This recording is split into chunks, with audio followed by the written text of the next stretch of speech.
This segment of the tomato planting for transplant in the spring is going to deal with watering of the newly formed or newly planted 6-packs of tomato plants that we hope to have growing here in 6 weeks or a few weeks.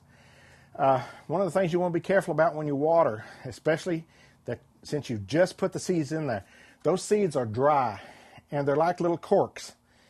And if you use a splashing water mechanism or you water real heavily, real suddenly, they can float to the top and they'll get out of the cell that's supposed to be in. You'll have more than one in each cell, or more in the cells than you need, and none in others, things like that.